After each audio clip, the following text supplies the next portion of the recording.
The H1N1 virus making its way through the Chicago area. A school closing and sadly the death of a teenager in the western suburbs. Now the question is, should there be mandatory vaccinations for children? Patrick Elwood live out South City Hall. It's a very topic. Patrick.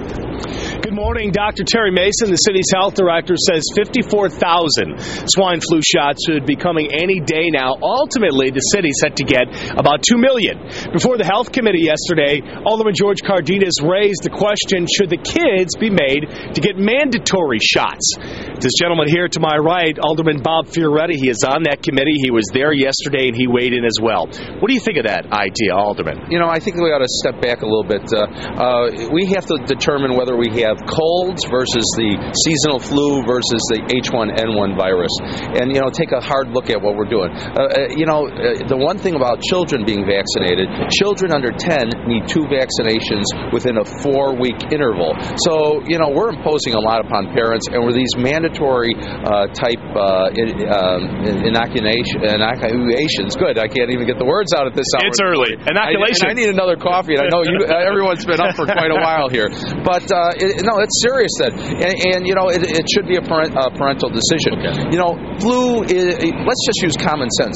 Wash your hands. If you don't feel well, stay home, and don't cough.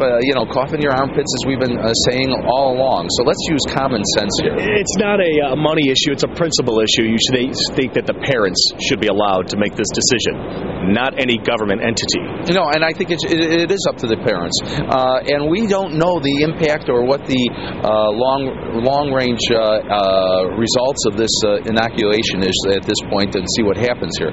So let's see as we go forward. Let's make the decision. Sure enough, in the short time we have left, the mayor asked yesterday, posing his own question, is it time to get rid of the free ride for CTA seniors? Money's tight, talking about budget cuts and raising fares. What do you think about that? Well, I think it's a twofold question. First of all, when they first allowed this to happen, I met so many seniors on the buses that said, oh yeah, they were enjoying it, but they said, you know what, we could pay for our own.